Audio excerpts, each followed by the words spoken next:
white person would be happy to receive the same treatment that our black citizens do in this society, please stand. You didn't understand the directions. If you white folks want to be treated the way blacks are in this society, stand.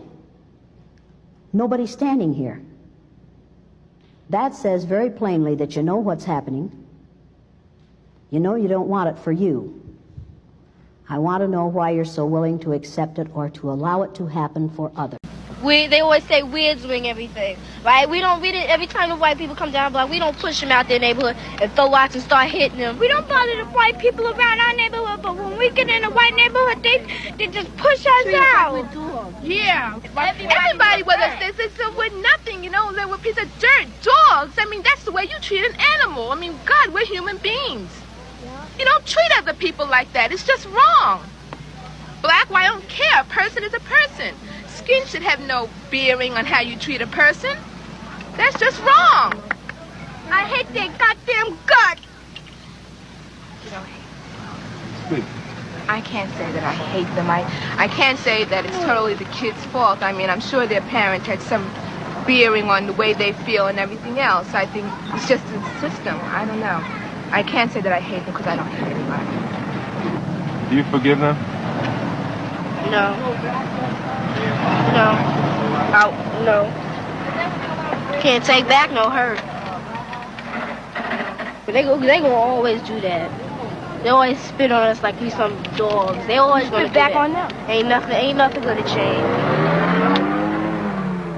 A lot of people have been calling me the N-word or a monkey, even black boy. One girl said to me, I would hit you, but that's called animal abuse. That to me, we should not get treated like this. We should get treated equally. This is not fair to us black people. To colored school teachers now in Levittown. So that's just a good example of what is going to happen. Well, what's wrong with that? I do not like it. Racism was woven into every aspect of daily life, from housing and education to employment, and even the right to travel freely during the 1950s. The Green Book was essential for black travelers. Compiled by Victor Green, a black postman who lived in Harlem, it was a guidebook published annually listing safe hotels, restaurants, and gas stations where they wouldn't face discrimination or violence. This survival guide was necessary because they could literally risk their lives by stopping at the wrong place. My boy, he likes sports, and he used to go down there every Saturday with a few of the boys from the neighborhood. And there was an argument that occurred, something real silly. My boy and a colored boy got in an argument. Well, from that time on, for the whole remainder of the summer, the boy was afraid to get down there because the colored boys got a gang together. And every time they would get near my Jimmy, they would beat the devil out of him. I went to the principal and everything about it. They have sundown towns were no myth. Many towns across the country had signs warning black Americans that they were not welcome after dark. These sundown towns enforced an unspoken and often brutally enforced rule that black Americans could work there during the day but were expected to leave before sunset. Jay, Florida once had signs aimed at black Americans that warned, "Don't let the sun set on you in Jay."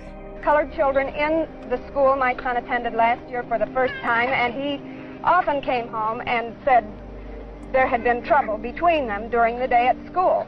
I have 2 daughters and 2 sons, and if there's too many colored people around here, I definitely will get out.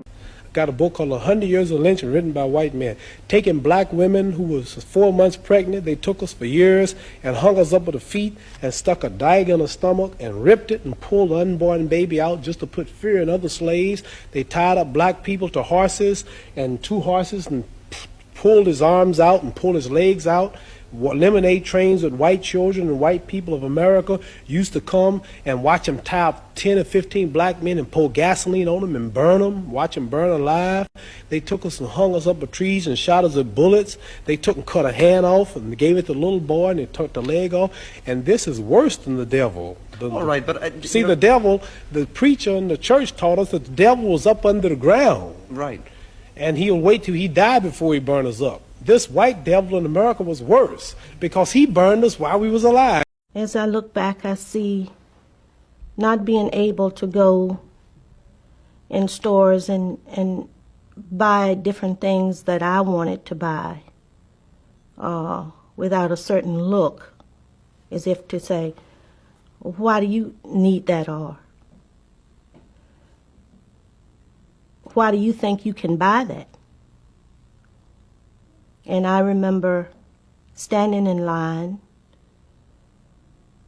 as I was about to catch the bus to leave town. And once again it was in cramped quarters where the sign said colored and another sign said white. And going to a lunch counter, again in separate quarters and tight quarters, and being served sandwiches, and other people could get full meals. And I remember being asked to move to the back of the bus on my way out of town and into town, and asking why, and being told that it's the law. And I remember seeing sad faces of people who wanted to say, I'm sorry, but were afraid. Okay, I want to take a moment to say thank you to Donald Trump, not out of praise, but out of truth. Because while you rip through every part of this government, tearing down justice, equality, and fairness under the fake excuse of fighting DEI fraud, what you're really doing is confirming what black folks have been saying for generations. America was built on racism, fueled by fear and sustained by white supremacy. You've exposed it all. The masks are off. The polite racism, the fake allyship, the colorblind lies, it's all gone. Now we see it raw and unfiltered. You're not just targeting policy, you're targeting people. Black people, brown people, marginalized communities. And the wild part, we make up the smallest portion of this country, yet somehow we are the biggest threat to the lie that white supremacy built. That should tell you everything. You're afraid not of violence, not of replacement, but of the power we hold even when we have nothing. You see the way our culture, our brilliance, our resilience, our excellence continues to shape this country, even when it tries to erase us.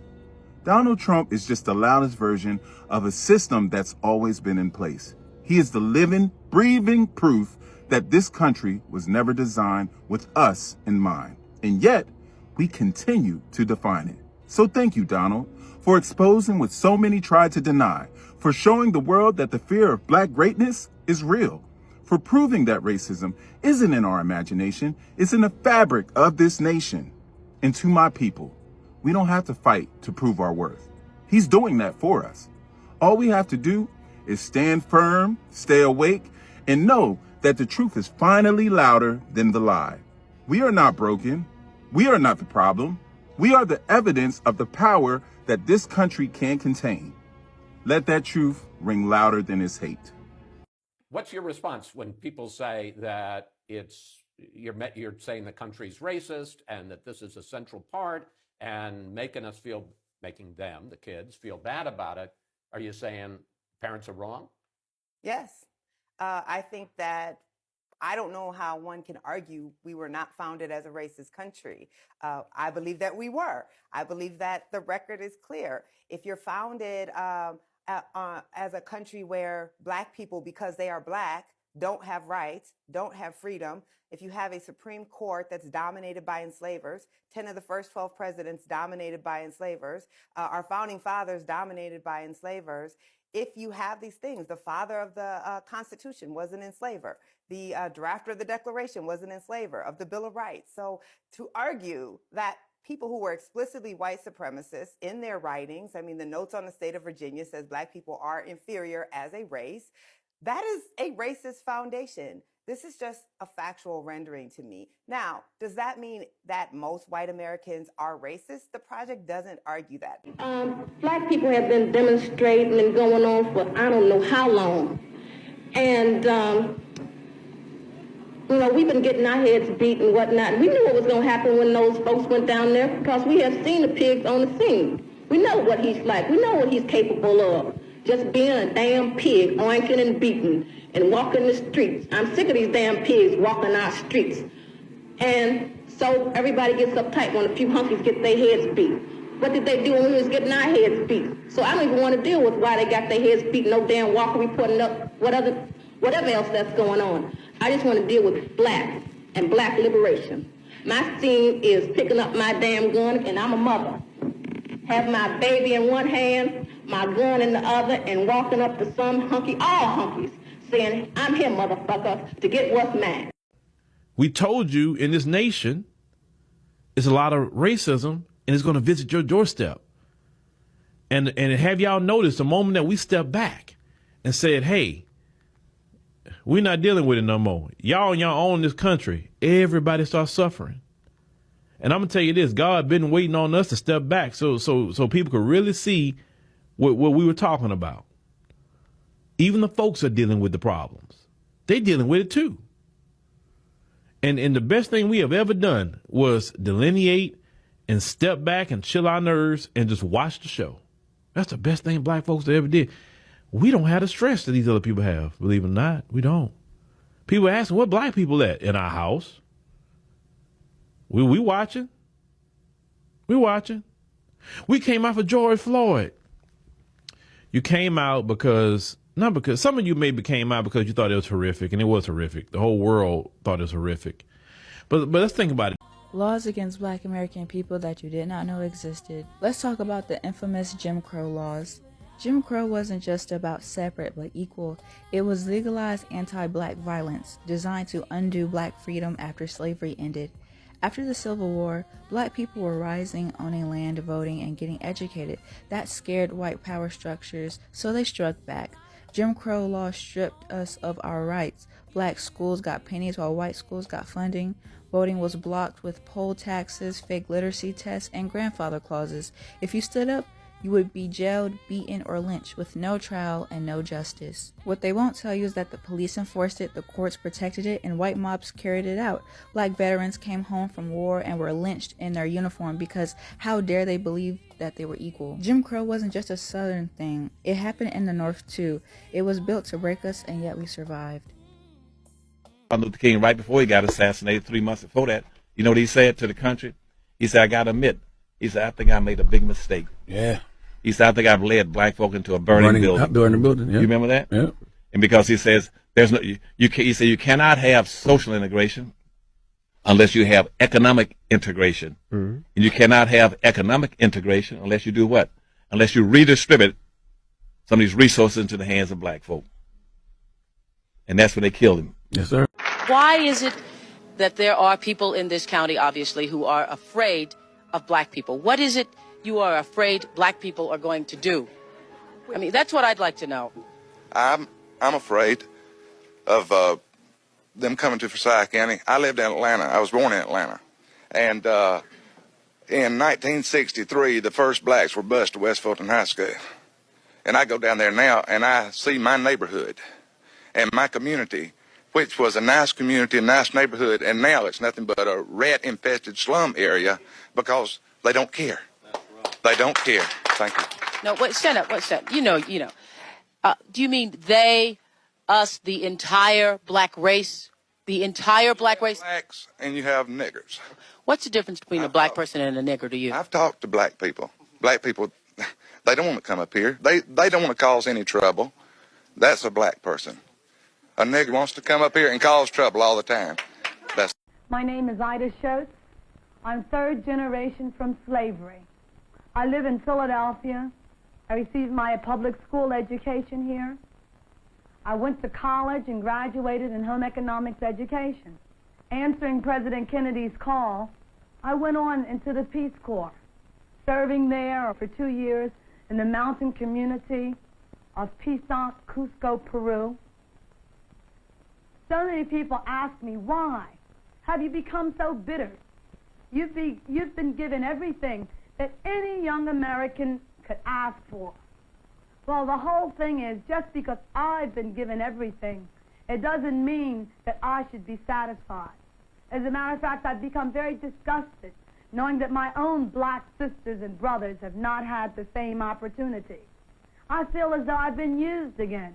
I feel as though you've bought another token. And what I'm disgusted and tired of is tokenism. You say, well, you know, if you're nice, we'll let you live next door to us. And if this happens, we'll do this. Well, what I'm asking for you to do is to stop doing us so many favors. The only thing that we want is not your friendship, is not your love, is not to live next door to you, but we want to know if we should so desire to do this, the opportunity is there. Laws against Black American people that you did not know existed. Let's talk about the infamous Jim Crow laws. Jim Crow wasn't just about separate but equal.